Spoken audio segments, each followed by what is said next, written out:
Welcome to Conscious Profits Unfiltered. This is your host, Sebastian Nam.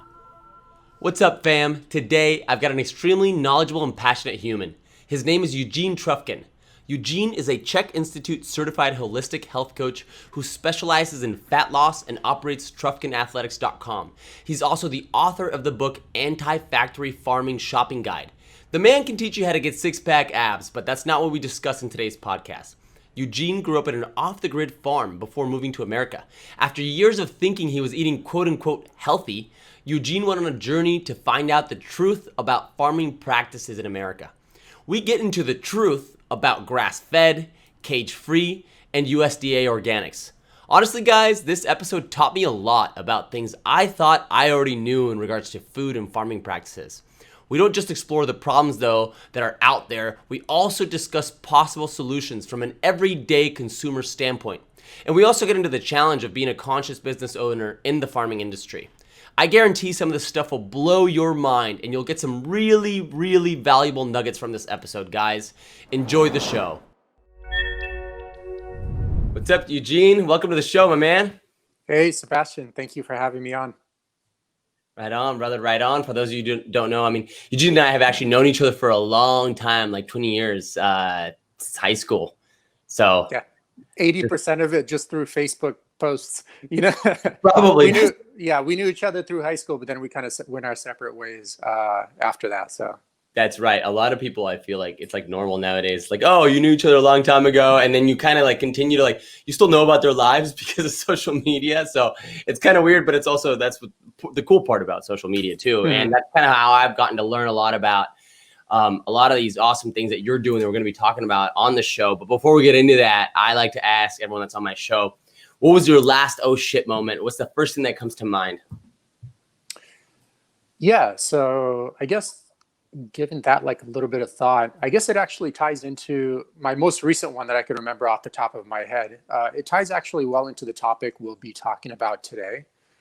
So it's probably like 4 years ago. And for the listeners that don't know, I actually grew up on an off-grid biodynamic farm in Ukraine.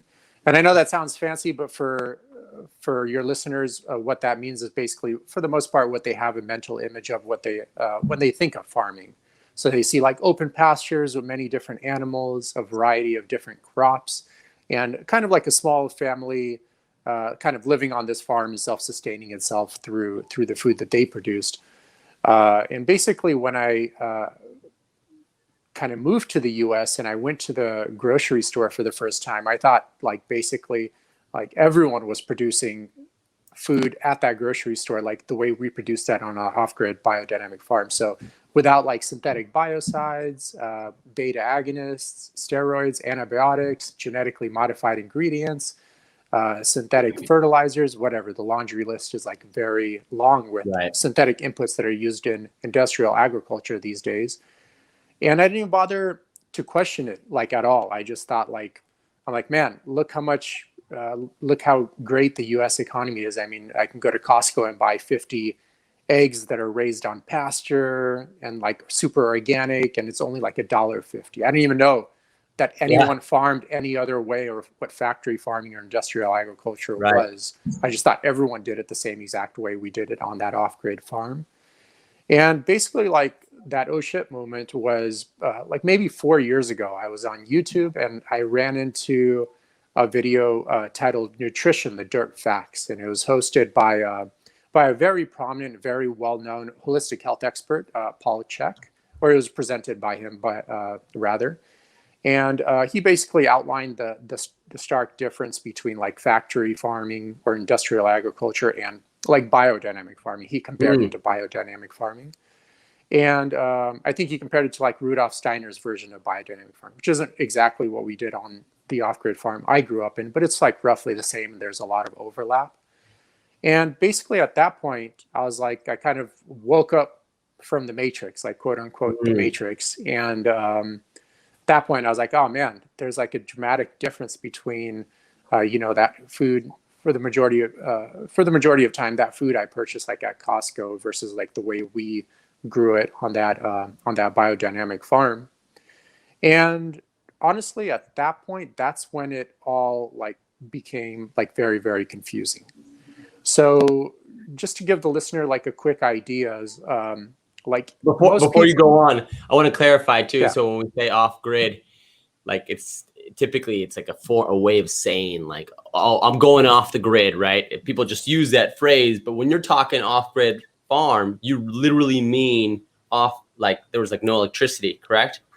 Yeah, so I guess like a good image of it's not quite like an Amish community, but kind of like how Amish communities live in the States. So it's very kind of traditional and like very minimalist and like almost like anti technology to a certain extent, you know? Got it. And then biodynamic, just to like recap that again, that's basically like traditional farming, how people picture traditional farming of, you know, different kinds of vegetables, different animals, etc. Right? Yeah, that's basically how farming existed before the advent of industrial agriculture. Got it. For the most part, or like mass agriculture in general. Yeah. So yeah, that's basically where all the confusion began. And for the most part, like most people don't care about their health in the U.S. or maybe the world as well. You've traveled a lot. You kind of see obesity and disease pretty much anywhere you go these days. It's not limited to just the U.S. Right. But for the people that even do care, like, you know, you're like more health conscious than the average person. I'm more health conscious than the average person. It's still like, especially in the States, has become like almost impossible to source like high quality food. And basically, let me stop you there, right? So why is it almost impossible, right? I'm thinking, okay, well, I go to Whole Foods and I buy my organic vegetables and I buy organic this and that, and then I get grass-fed, meats, and I get pasture-raised eggs and things like that, right? So am I being lied to? Am I not really getting healthy foods? Or like that's kind of as best as I can do and I just won't really get the ideal type of food? Can you kind of dig into that a little bit more? Yeah, so you touched on a few different topics there. So let's kind of go into like the grass-fed label. That one's very popular. You'll hear that in a lot of health circles, like, oh, eat grass-fed meat, buy grass-fed, grass-finished, or 100% grass-fed beef. You hear this like all the time.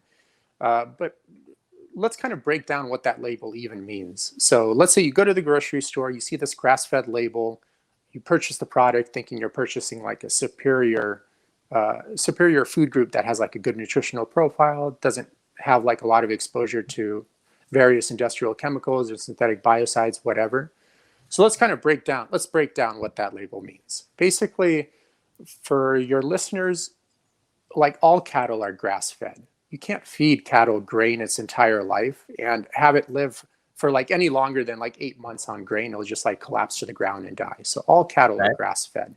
So when you see the grass-fed label claim, it really doesn't say anything out of the ordinary because all cattle are grass-fed. All cattle start their life on pasture.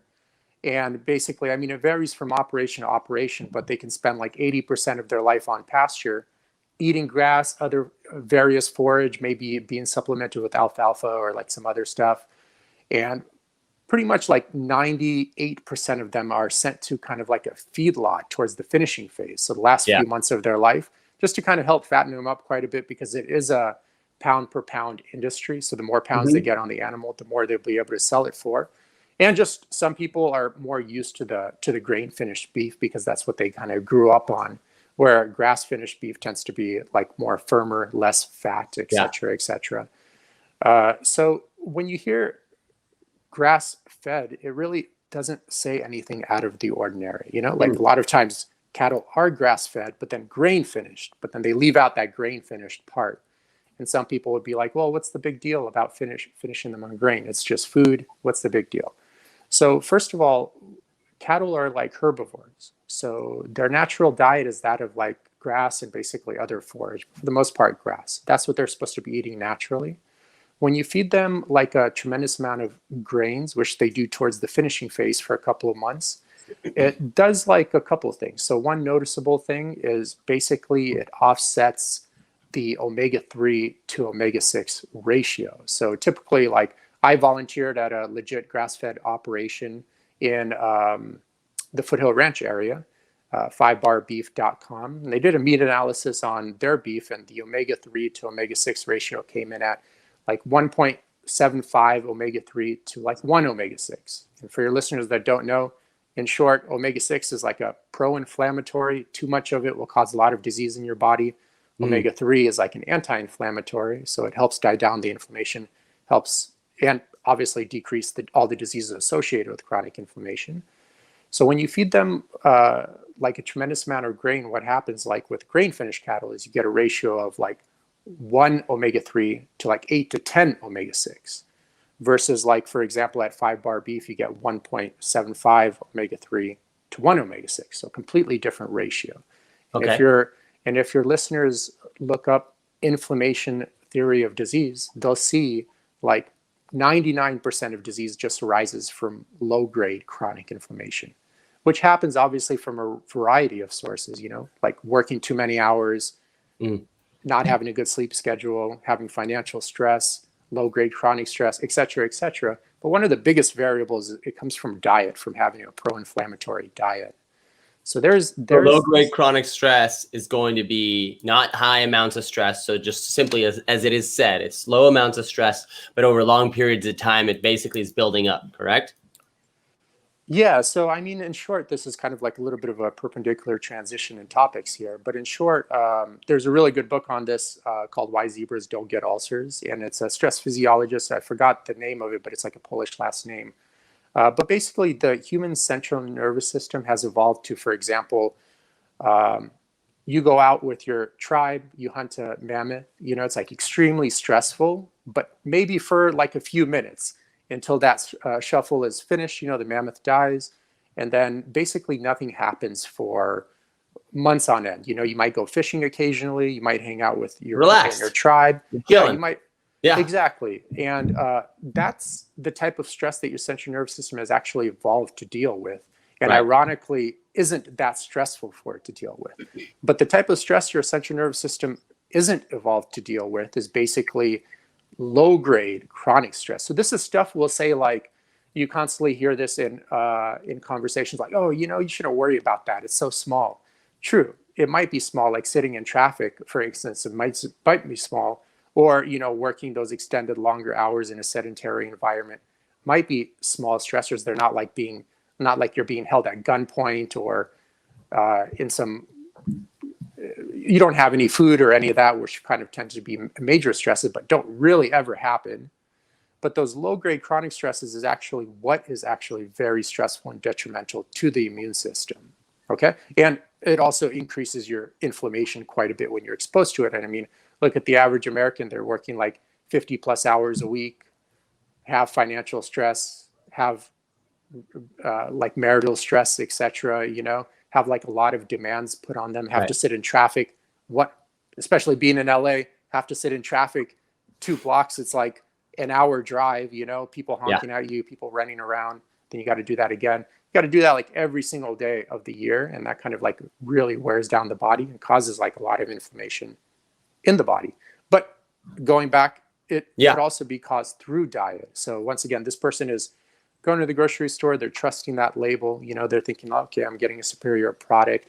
But because the grass-fed label isn't regulated by anyone, like literally as a rancher, I could just fill out a piece of paperwork saying I'm grass-fed, turn it in, and that's it. There's no there's no on-site inspection. That's like me saying like, well, I graduated from Stanford. Okay, you just have to take my word for it. There's no way to check.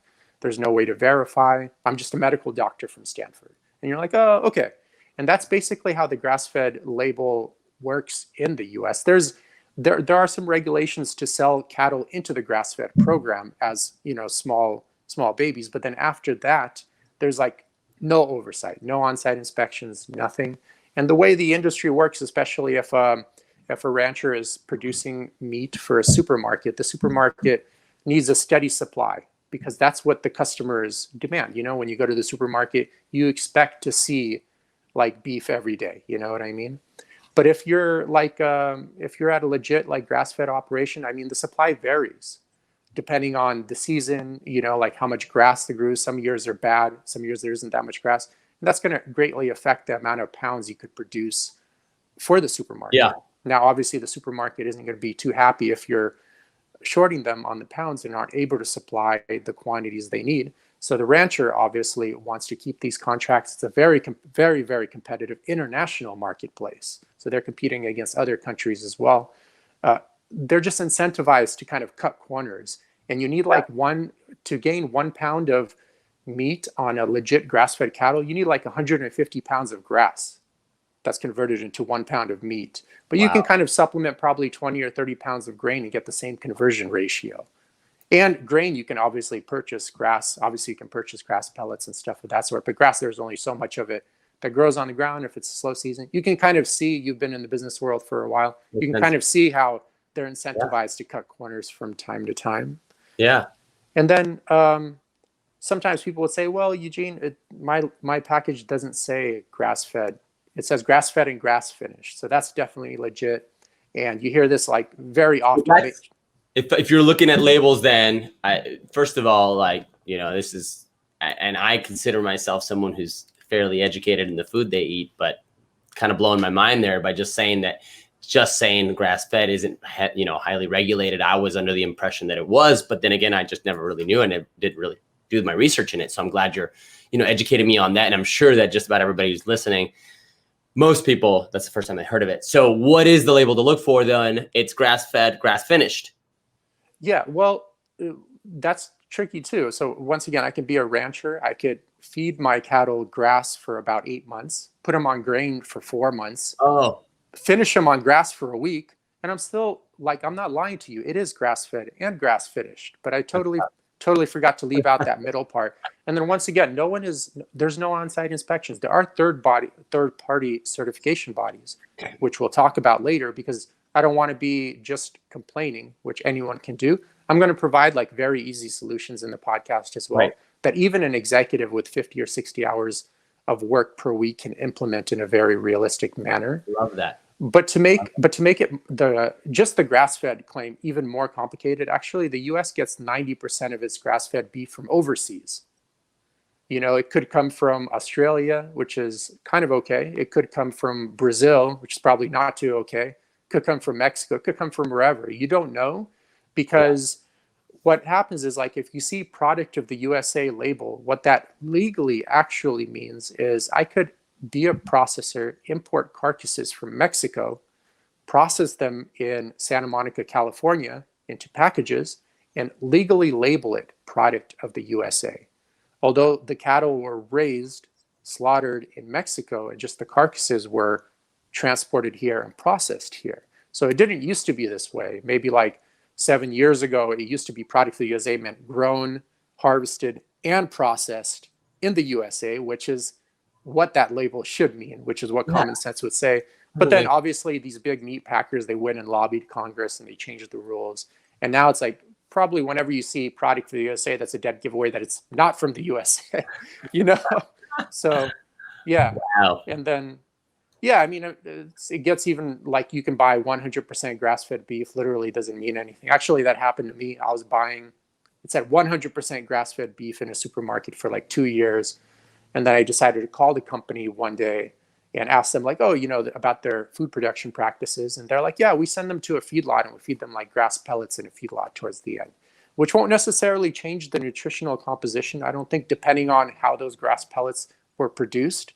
But if they're produced and there's some kind of preservative in there, like intoxicine is very common to use in fish pellets, they use some kind of preservative, it builds up quite a bit in the fat content of the cow, because remember, you need 150 pounds roughly of these grass pellets to convert into 1 pound of edible like flesh on the cow. So you can imagine the biomagnification that happens in that food group. So you can see it's kind of like I'm asking for something simple. Like I just want grass-fed beef.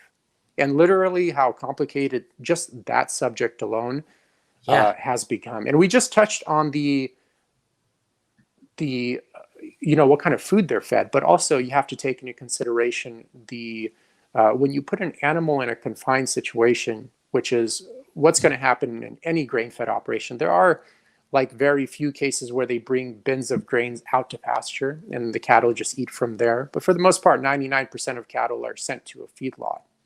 And when they're in a feedlot, and I was introduced to this topic by Terry Cochran, the author of The Wildatarian Diet. I didn't even know like anything about AA amyloids before running into this subject. But when you take an animal and put it in a feedlot, this could be from pigs, chickens, cattle, and even farmed fish, anything that's in a concentrated environment, Yeah. you basically have three things that happen that cause the animal to be chronically inflamed. So one, you have confinement. So obviously they're shoulder to shoulder. That's very stressful for the animal. Two, well, even when they're shoulder to shoulder, it's stressful for the animal, especially with the cattle topic. I mean, they're also importing various different type of cattle into this pen from different ranches. Then they have like all these unknown other cattle that they have to kind of like sort out. Plus, it's like a very confined, stressful environment. Then you have a tremendous amount of bacteria buildup as well. So they're not rotated onto fresh pasture. They're just kind of sitting in this pen or this warehouse with hens, for example. And there's a lot of fecal matter. So there's a lot of bacteria buildup from various cattle as well. Yeah. This causes a lot of inflammation. And then also, actually, ironically, the vaccines they're given cause inflammation in the animal also. And when the animal is so chronically inflamed from these three variables, the liver produces just too much serum amyloid A proteins, which are totally okay in like small amounts. They're soluble, they get processed by the body, and it's fine. But when chronically exposed to this low-grade chronic stress, the liver starts producing too much serum amyloid A proteins. And some of those break up into amyloid A proteins, which are not soluble. And they begin to form as plaque around the various organ tissues of the animal, as well as, to a smaller extent, the muscle tissue as well. And I haven't been able to conclusively find any human feeding studies, but there are plenty of mice feeding studies on PubMed.gov that show that mice fed AA amyloids also develop AA amyloidosis in their body. You know, it could be on one organ or it could be systemic on multiple organs and muscle tissue. And the symptoms could vary. It could be something as extreme as Alzheimer's, which is like very debilitating, type 2 diabetes, gut issues, joint pain, among other like a variety of other health issues that you could be exposed to. So you have that issue as well. And just remember, it's like this person just wanted healthy, like natural meat. When they think of their natural meat, they're thinking like a cattle just out in the pasture, eating grass, not exposed to any chemicals.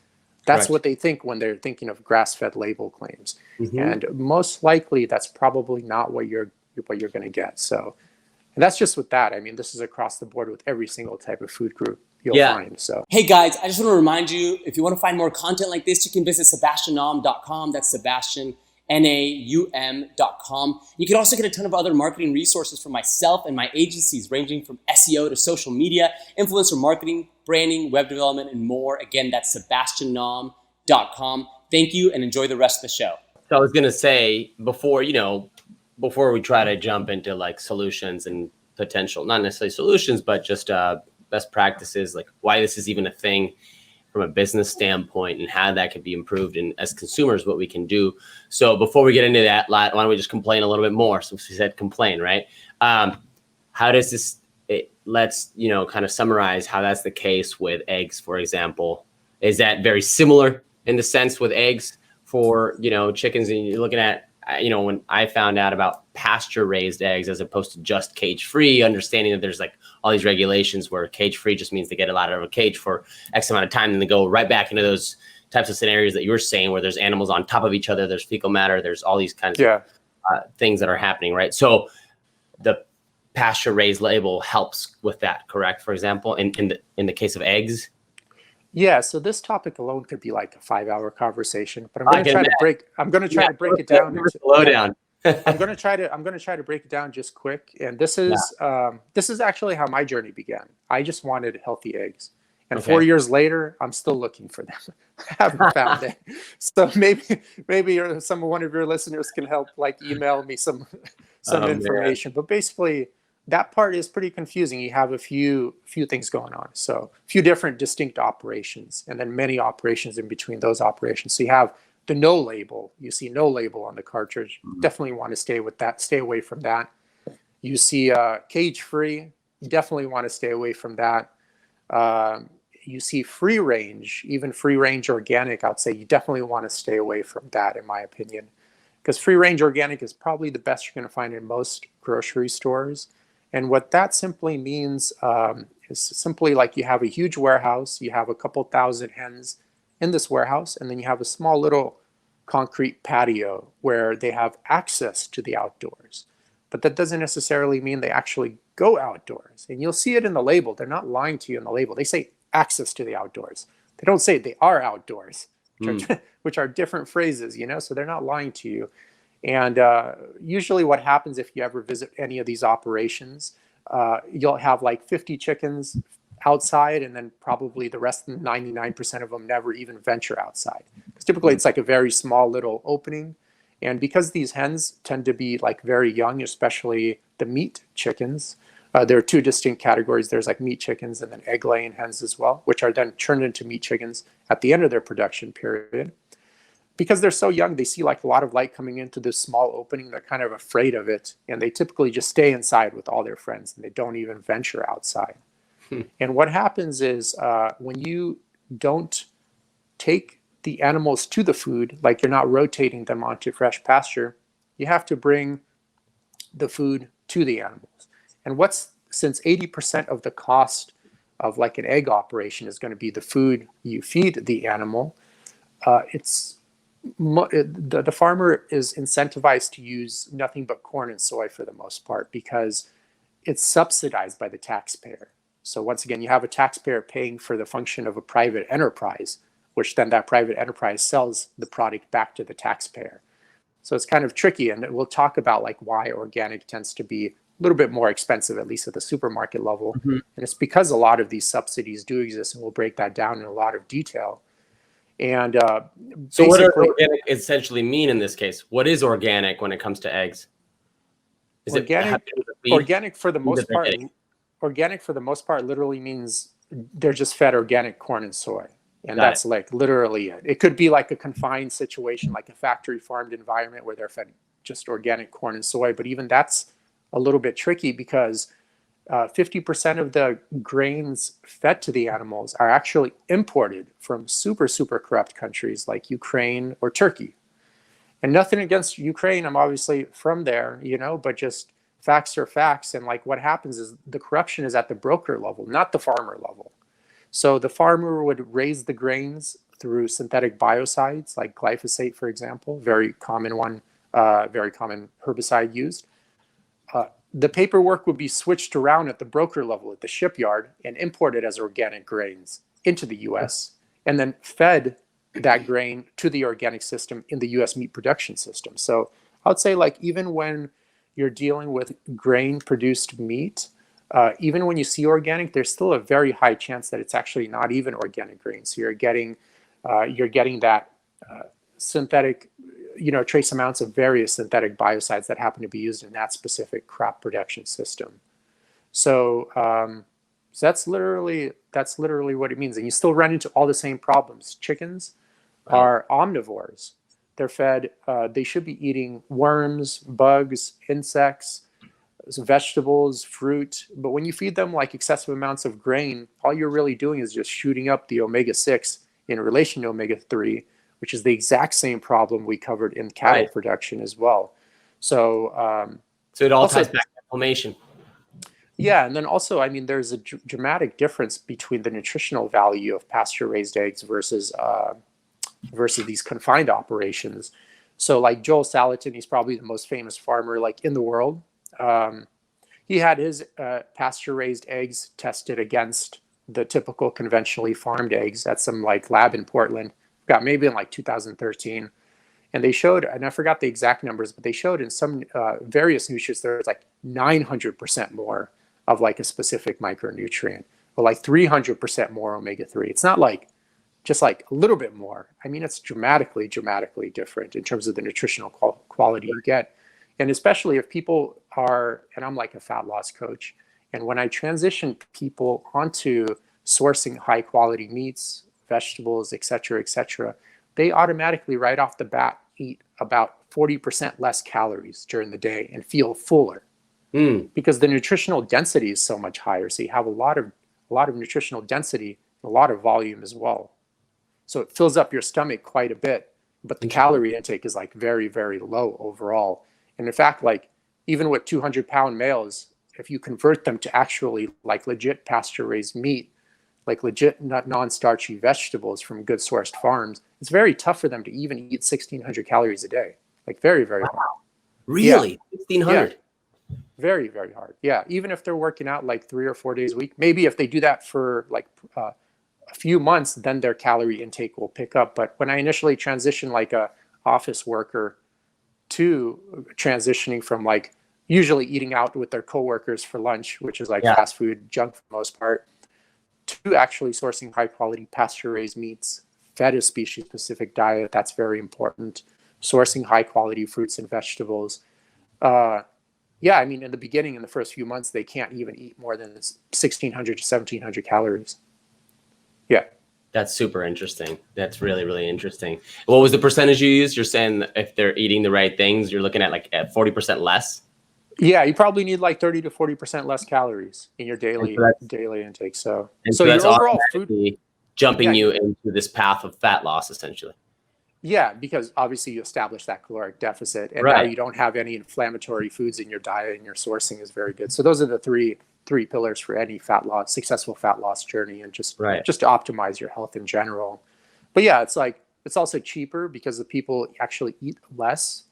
And then also, I mean, in regards to the price, some people, they always kind of come up to me and they're like, well, I don't buy that stuff because it's more expensive. And I hear that usually from people that never actually have done the hard math on it. They just go off like general propaganda and they just presume this to be the case. That was my next question to you. It was, hey, people say that all the time. I don't buy organic, or I don't buy this or that because it's more expensive. I just can't afford to do it. And I get to say, I go, well, I eat all these extra, organic and pasture raised and grass fed, all these things because I'm grateful that I can afford it. I'll say something like that, for example. So I'm also perpetuating that thought of the concept of it being too expensive. So break that down for us. Yeah. So I'll break it down at the trench level, the ground level, where everyone can understand. And then we'll take it to like a higher level topic, which is kind of like a global problem.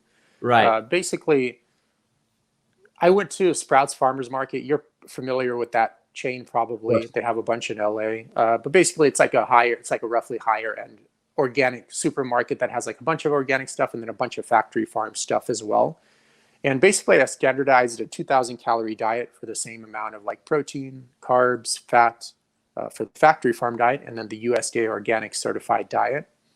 And basically, for a factory farm 2,000 calorie a day diet, it costs $7.77 per day.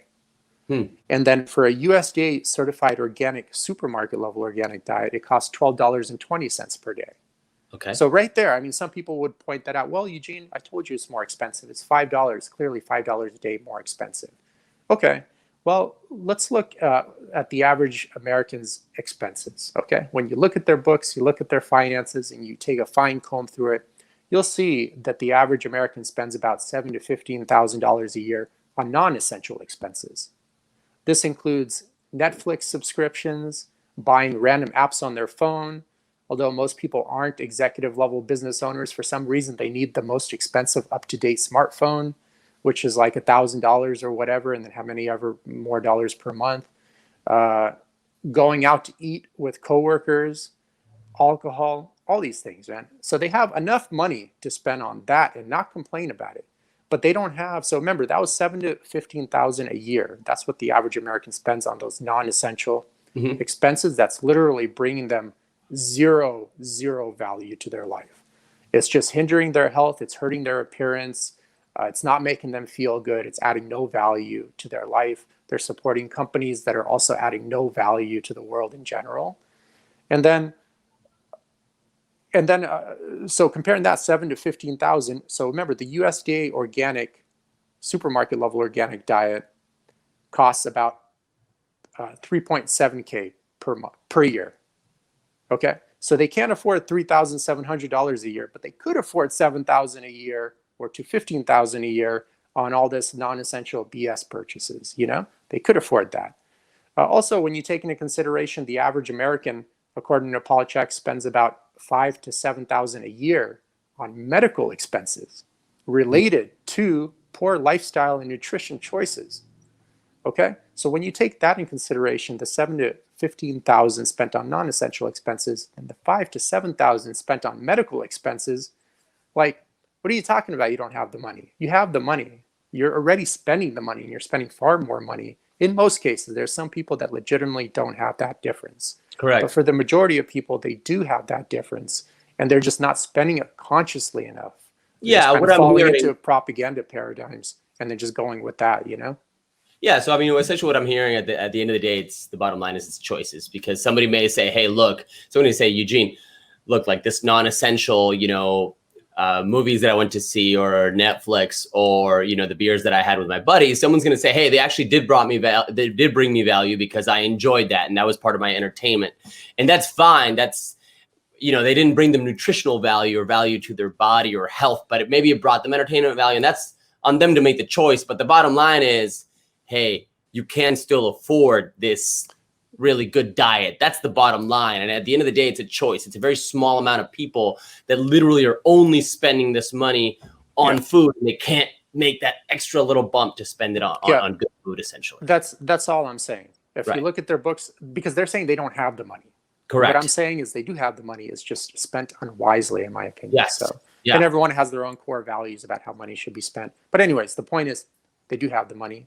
Another global issue, and this kind of ties well into the theme of your podcast, is the U.S. basically operates on a vertically integrated farming system. So the factory farm model was actually invented by two guys from America, two business guys from America in 1955, John and Don Tyson. They basically invented the factory farm model, and there's a really good book called The Meat Racket by Christopher Leonard that outlines their business practice. Farming is kind of just the background theme. It moreover it's called The Meat Racket for a purpose, because it talks about just how schemy these two guys were in putting basically every farmer in America, like every small farmer in America, out of business in exchange for supplying the US with like super shitty, low quality food. And basically, how vertical integration works, or the factory farm model works, is like, let's say you're a chicken farmer. So we talked about chicken eggs, or let's just say you're a meat chicken farmer, okay? And I come to you, I'm like Tyson Foods, which is a huge meat packer, it's a huge corporation. At one point, they're the biggest meat packer in the entire world. And I come to you and I'm like, well, Sebastian, I'm going to bring these 20,000 hens on the first of every month, and I just want you to raise them to my standards. That's all I want you to do. So if I say you need to give them these antibiotics, that's what you need to do. If I say you need to feed them a non-species specific diet of just GMO grains, that's what you need to do. Keep them indoors. If I say that, that's what you're going to do. So basically, you're just like an employee at that point, but you're like an independent contractor. Right. And then I would say, like, and sorry to interrupt you, but basically at that point, the deal is too sweet for me as that farmer, right? Because otherwise, either I'm not going to get that demand, right? I'm not going to get to use my farm, or like my prices won't be competitive enough to where I kind of don't have a choice but to do that. Is that kind of how it goes down? Well, you always have a choice. You have a choice of just staying like small scale as Got well. it. But So the advantage, scale. yeah, the advantage of working with a huge corporation is like I have all the grocery store contracts, I have all the veterinarians, I have the multi-million-dollar slaughter facilities, I have the trucks, the logistics, literally everything's planned out. All you have to do is just grow these hens. Got And it. it's very tempting and incentivizing for you, obviously, because you're like, well, I just lost all my responsibility, which I wasn't even that good at doing anyways. I wasn't good at the marketing thing. I wasn't good at the legal stuff. I wasn't good at the contracts, etc. Yeah. So perfect. I'll just get a check in the mail every 2 months when they come pick up the hens, and that's that. Yeah. And they'll agree, and they'll be like, and Tyson Foods would be like, well, okay, it's a deal, but your facility is way too small to house the amount of production we want to do. So we're going to require you to go to a bank and take out like a $400,000 bank loan. And remember, like the average farmer is making like maybe 50, 60,000 a year. Okay, so keep that in mind. So 400,000 is like a tremendous amount of money for probably most people, but especially like someone making 50, 60,000 a year. And they'll be like, well, it's okay. You're going to go to that bank, and I know you have bad credit or whatever, but they're going to give you the loan anyways because we're sending them your way. And the bank is totally okay with this because these farmer-assisted loans, they're subsidized by the taxpayer. So if the farmer goes out of business, what happens is the bank sells off the property of the farmer and any assets on that property to the corporation. That's how all this consolidation actually happened. And Wow. the difference of what they can't collect, they get from the taxpayer. So you can see it's like a win-win for the bank. They get to collect interest while the farmer is in business. And if they go out of business, I really don't care. I'm going to get my money back anyways. And then the difference of what I can't get back directly from him, I will be able to get back from the taxpayer. So when you go into the grocery store and you see like beef for like $4, that factory farm beef, and the organic beef for like $7, the difference really is in those subsidies. Because remember, 80% of the cost of the production is grain, which is subsidized by the taxpayer. Then these bank bailout loans, which is subsidized by the taxpayer. So when you think you're actually paying like $4, really you're paying like $6. It's just the $2 are like prepaid. You know, you like prepaid for that item, but you don't really see that. So when you combine like all those like kind of subsidy programs with the non-essential expenses, with the amount the person is spending on their medical expenses, it all of a sudden becomes like a no-brainer of like what's more affordable, you know? Yeah, the whole medical expenses is something that nobody really thinks about, or you kind of like, you don't really calculate that, but it's true, you know? And that's assuming that that amount of medical expenses is actually even providing a solution to your health problem. Yeah. I mean, most of the time you're never gonna get anywhere with just pharmaceutical drugs, just like masking symptoms, just to have them get worse and worse year after year. Exactly. So, yeah. Exactly. It's not, yeah, exactly. Like you said, it's not even like providing a solution. Right. It would be one thing if it actually cured you or something, but it literally does like almost nothing 95% of the time, except make the problem worse because you never got to the etiology or change the belief system that led you to all those problems to begin with. Sure. No, yeah, absolutely. So, Eugene, we've covered a lot, and I know that you can go on forever about a lot of this stuff, but I want to kind of transition a little bit into, you wrote a book called Anti-Factory Farm Shopping, the Shopping Guide, right? So if you were to, and I encourage anybody out there to go ahead and go out and buy this book, you can see that you've done a lot of research. You're very passionate about this. So give us some tips on, you know, what it is that we can, you know, go out and buy. And I also do want to ask you is, from a farming standpoint, right, for kind of tying back to, you know, also the subject of the podcast about conscious profits, about conscious business, right? It sounds like it's very difficult for a farmer to not fall into this path of, you know, not having these, you know, more traditional ways of farming that are going to be better for our health ultimately, because it's hard for them to scale. So why don't we, whatever you want to answer or lead with first in terms of either the conscious business on the farmer side and or you know, the anti-factory farming shopping guide. Yeah. So I forgot the name of the author, but it's Teaming with Microbes, Jeff something. But basically, he gave a really good example in the book of like, if you look at the Earth as an apple and you shave off like 70% of that apple, that's the ocean. So obviously, you're not going to be farming anything there. Right. And then if you shave off like 15% of the apple, that's basically landmass that can't be used for farming. You can't kind of grow anything on that land. And then the remaining percentage, basically a large percentage of those is like metropolitan areas like Los Angeles that are grown on very fertile land. So obviously you're not going to be growing large farms. I see like urban farms popping up here and they're very small scale. It's like very, very small. So you're not going to be farming there. So basically you're left with like 5 to 8% of the Earth's surface mass that is able to be farmed for food. And that percentage is quickly depleting, like quickly depleting, just because of these industrial agricultural models. All this grain, any type of grain, is grown in a monoculture. You know, like a lot of vegetarians, for example, are like, oh, I'm saving the planet by not eating meat. Well, the thing is, it's like, what are they eating for their main source of calories? They're eating lentils, beans, various grains, brown rice, whatever, wild rice. How are all those crops grown? They're grown in monocultures. What's depleting the earth?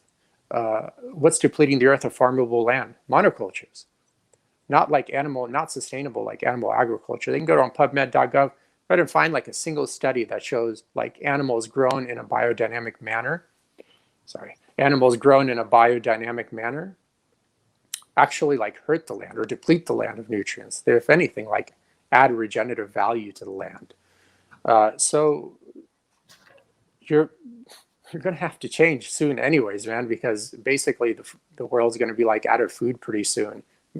Possibly, maybe even to the end of our lifetime, when we're like 70 or 80. So it's not even like that far away, not even that like kind of hypothetical. Very real problem.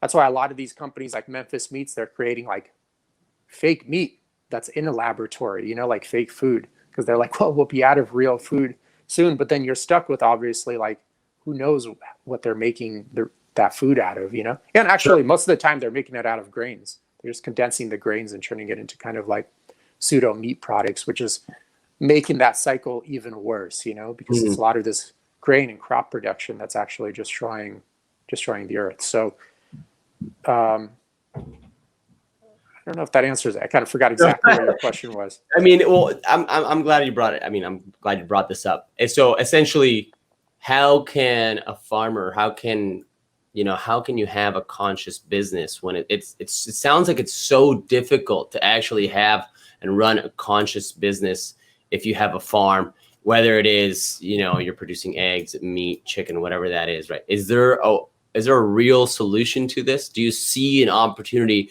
for someone who makes a living in this to actually do it in a conscious manner that's going to be good for the environment and good for the humans that are eating the food they're producing? Yeah, like I volunteered on a bunch of regenerative kind of quote unquote agriculture. Regenerative agriculture is a fancy way of saying like just let nature do what it would do if you weren't around anyways, with just like some management practice here and there. But basically, it's like back to the basics. Yeah, happy-hens.com. They actually sell eggs in like Whole Foods in your area. They're like a corn and soy free pasture raised egg operation. I volunteered there to learn about the husbandry practices of pasture raised eggs. 5barbeef.com is pretty much like wild beef. I mean, he's been doing it for 40 years. He started his herd since like 30 years ago.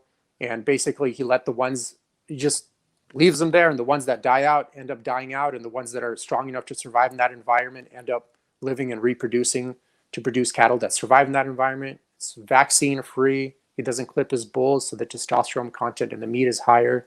Doesn't dehorn the cattle either. They're on pasture literally 24/7. Is no this hens whatsoever. Realistic? Is a business like this realistic in terms of scale? Because that's part of the issue that you were saying earlier. Right? It's like, is it really scalable? Yeah, well, look at it this way. I mean, basically, in terms of like, are you asking scalable in terms of are we able to produce that amount of goods to feed a population? Is that what you're asking? Yeah. Correct. So look at it this way. It's very, very simple. These are like rough numbers, of course. But before the 1800s, there used to be like estimated 80 to 60 million bison that were roaming America. Before, obviously, it was colonized, and then a lot of those herds were killed for various reasons, to get rid of the Indians, just for sport, for industry, et cetera, et cetera. But basically, they're sustained on the land. In fact, the land was far more fertile than it is today with those bison around. And look, if you bring those back, like literally there's zero farming involved. You just let them do what they would do anyways. And you basically killed like half of them every year. That would pretty much give every single American today, like vaccine-free, antibiotic-free, high-quality meat that's fed a species-specific diet, that's wild game, which is the apex of meat production. That would give them about like 59 pounds of meat per year, like every single American. And then for 1/15 of an acre, and many Americans have 1/15 of an acre to farm their own crops, you can grow for a family of 3 about 350 pounds of vegetables per year. 1/15 of an acre. 1 acre will grow you about 17,000. Wow. So that's right in your. So will it feed every single person just by those two methods? No. Will it feed a large bulk majority of people and release pressure from the agricultural system? Yes, it would. And then if you throw in a variety of these regenerative farming practices like biodynamic farming, that run as businesses of supplying food, you can see it's very doable. It's more of like a policy problem. The US government putting a lot of strides and efforts on getting the US male to leave the farming lifestyle and get into more white collar work. being lawyers, engineers, all this stuff to help boost the GDP of the country instead of being tied down into working the land or working with the animals. So it's more of like a policy issue than like, oh, is it possible or not possible? Okay. So, And so a lot of the times when I think about this stuff, and like you said, it's a policy issue, and it's also, as consumers, we drive also what's going on, right? Because if you go out and you buy the really crappy, cheap eggs and you buy the really shitty meat, you are feeding, right, that business. And so the grocery store wants more demand for that cheap product, bad product. And then they go to Tyson, who then goes to that small time farmer and then forces them to go into this type of, right, let's say unsustainable practice or practices that are not going to be great for the environment or for your health.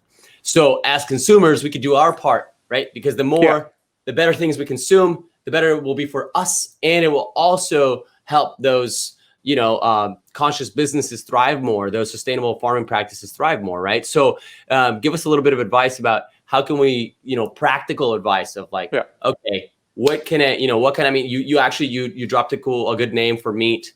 You said Happy Hens for eggs.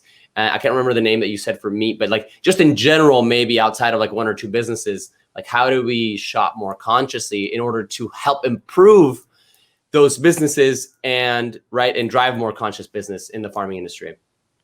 Yeah. So doing what I did in volunteering at a ranch is not realistic for like 99.9% of people. Right. So what's realistic is they can visit a website called AmericanGrassFed.org.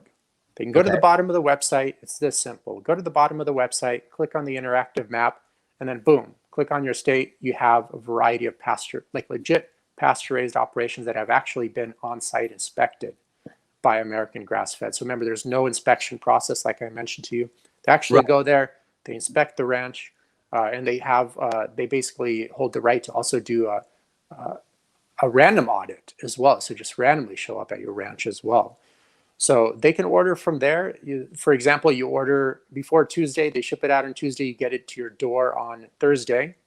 I would just recommend, it's like a $10 fee for the shipping, which some people would argue about, but then look how much time it's taking you to get in your car, drive to the grocery store, sit in traffic, get in the parking lot, get out of the parking lot, go walk around, stand in line with like people that are super slow, and then having to pay for your food. You like waste your whole day doing one grocery store run, which I'm pretty sure is worth more than $10 for most people. So you can also buy a good amount and then freeze, right? That's what I was just going to say. So I buy like 3 to 4 weeks worth at a time. I haven't gone to the grocery store in forever. I honestly don't even have a car, and I'm still able to get all my food. So I don't even have a car.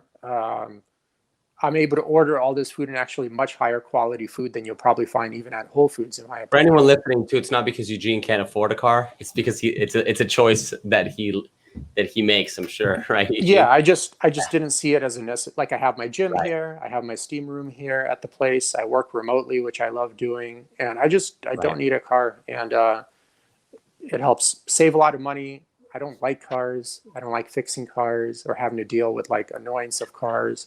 So it's like, you'll be surprised, man, just ditching your car or getting one car per family unit saves you thousands a year. It's like, do you really need 2 cars? Especially with people, like a lot of people working remotely now. I highly doubt it, And also in most cities, it's fairly easy to make that change. Unfortunately, LA has pretty bad public transportation, but that's a whole different issue that we don't need to get into. But yes, but in general, to tie it back though, so AmericanGrassFed.org, that's a great resource there. 5 Bar Beef, obviously, they don't use, I volunteered there. Frank Fitzpatrick, he's like a legend in the beef industry. He helped accelerate my learning curve with the grass-fed beef. He doesn't use any vaccines, no medicines, no antibiotics, no beta agonists, doesn't spray anything on the ground where the cattle roam. They're outside, they don't get clipped, they don't get dehorned, like nothing, it's like literally like wild meat. What about veggies? What are we looking for on veggies, Eugene? Man, that's like a multiple hour topic. Sure. But if I'm just asking you right now, Eugene, I'm going to the store this afternoon. What am I looking for in veggies? Is it just am I good with certified organic for the most part? Not really. No, Okay. you're not, because the U.S. is the only country that allows hydroponics to be certified as USDA organic. Okay. So most of the tomatoes, celery, blueberries, bell peppers that you find at the grocery store, or even at Whole Foods, in my opinion, from my experience, are grown hydroponically. So that's a very long conversation, but basically they don't even use any soil. It's grown in like a bucket in some like matrix looking place. You know how the Matrix, when Neo woke up and then you see all these pods, it's kind of like Yeah. that, it looks kind of like that. They sometimes do them outside as well, in pods as well. And basically they have like an IV drip of nutrients, and they take the soil out of the equation. The soil, in short, is what brings all the nutrient value Right. to the plant. I mean, it took the earth 5 billion years of extremely complicated evolution to form the soil composition needed to form the crops you see today. Yeah. And these kind of wise guys think they know better. And they're like, oh, we're just going to eliminate that whole process because we know more than 5 billion years of selective evolution. And then also 12 billion years of the universe evolving to form the solar system necessary to form the sun, to form the planet. I definitely know better than that. And I'm just going to do it that way. So it's on the consumer's end, My friend Vitor Pierre would say, it's best to presume guilty until proven innocent with anything that's health related. So you look at hunter gatherers. How did the Homo sapien live for 190,000 of its 200,000 year existence? And how did the other 28 human species that died out before the Homo sapien came around lived? They didn't have vaccines, they didn't have medical insurance, they didn't have personal trainers, nutritionists, life coaches, spiritual gurus. They didn't have a Bally's membership, and they were like all jacked. I mean, they're like ripped, and they lived, once you take out child mortality, they lived to like 50 or 60, in health. They died at like the peak of their health, basically. These days, you barely, like I was a fat loss lecturer at Army Reserve Centers, and I was speaking to the master sergeant at one point. He said, like, the average US soldier can't even do 20 push-ups. So and the average soldier is probably between the ages of 18 to 22, for example, So people in the prime of their health in like a civilized society with their medical insurance, with their vaccines, with their 401ks, with their Equinox memberships, still can't do anything, Meanwhile, this like hunter gatherer that was like, didn't even know how to read, didn't even have schooling, it's like Jack, dude.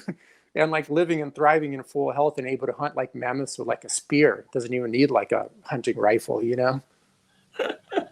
So you can clearly see there's something like systemically wrong in this system. And a good book that covers it is Civilized to Death by Christopher Ryan. Yeah, great book. I love his podcast. Personally, I like his podcast interview more than his book. I don't want to sound insulting. I love his book too. But the way he presents the information on podcasts is very interesting. And I like his kind of like vantage point that he presents. So the question I asked you triggered your answer in explaining, in terms of USDA organic when it comes to vegetables and not even using soil, which is really what brings the nutrients to the plants and to the vegetables and fruits that we eat. So how the heck do we choose our veggies and fruits when we go to the grocery store? What do you recommend, or how to get the best type of produce? What do you recommend?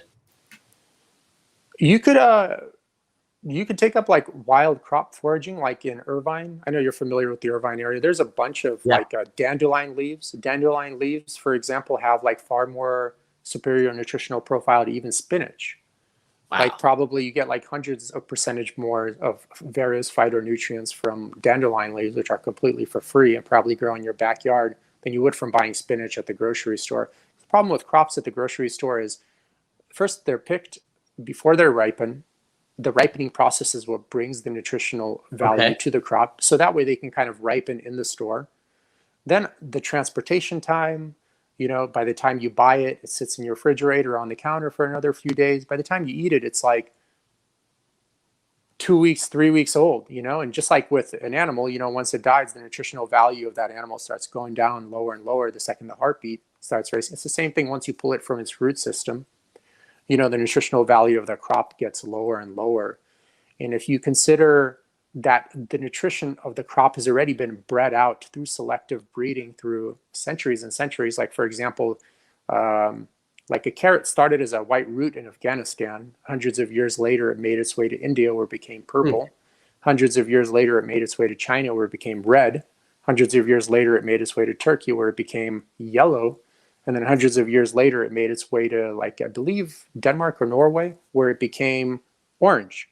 So people think the carrot is orange, but through that entire selective breeding, what happened is, like, basically the anthocyanin content of the carrot just disappeared. So you have like almost no anthocyanins in an orange carrot, probably have like 900% more in a purple carrot. You could find purple carrots these days, but most people don't even know like carrots originated basically as a purple carrot. And this has happened with like every single crop. So once again, you see, all I want is like healthy food. And you can see how extremely complicated it's become to find that healthy food. A quick website they can check out is Farm Fresh to You. I think that's your best bet, something of that sort. And basically, they're local farms that deliver to you seasonally produced, organically produced crops. That's your best bet outside of just learning how to hunt for the best solution. Just eat wild game, wild fish, wild crops. You'll never be obese. You'll eliminate various disorders of every sort. But if you can't do that, then check out those websites that I mentioned, AmericanGrassFed.org. My book has a whole bunch of more resources as well. Farmfreshtoyou.com, eatwild.com is a great website. There are sources, but it's very under the radar. It's very tough to find. It's not easy. I think when we started talking in the beginning of the podcast, we want to provide solutions. It's not simple, but it's just not a simple problem. It's not a simple issue. We've gotten ourselves, humanity has gotten itself into these predicaments when it comes to health and the foods and the things that we eat, so it's not simple for people out there, but there are solutions. And I appreciate you bringing up some of these great solutions, and it's an ongoing issue. And I hope that from what I'm hearing from you too, and some of the things that I'm reading and seeing out there, we are going in the right direction with in some aspect, at least, what we did, was 70 years ago or whatever. At least we're having some of that awareness. We're just now starting to have some more of awareness about it on a more, on a more scale level, to where a lot of people are like starting to wake up to this, right? To that you had this awakening. So, I love that you brought a lot of these things up. And how about, where can people buy your book, by the way? Two huge corporations, Amazon and Walmart. Hey, Neo had to plug into the Matrix too, So Amazon, Walmart, and then my book as well. So, or my website as well. That's great. No, I love that. And then what is your website, Eugene? Tell us. TrufkinAthletics.com. Sounds good. And then your book is Anti-Factory Farm Shopping Guide, and you can find that on Amazon. Where can people follow you on? Are you on Instagram or social media, Eugene? People can follow you at? Yeah, I'm on all that stuff. Like, they could just Google my name, Eugene Trufkin, and then I'm sure it'll have listed all that. We'll include the links on there as well. So thank you so much for being on. You really, you brought a lot of just, honestly, you kind of blew my mind on some stuff.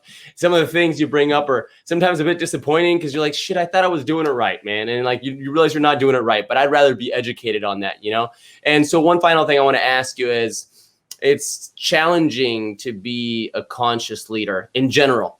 It doesn't matter what industry you're in, whether it is in a corporation or whether it is that you're running a farm, or whatever that may be. But through your experiences in your world, what are 2 traits that you believe that a conscious leader must embody?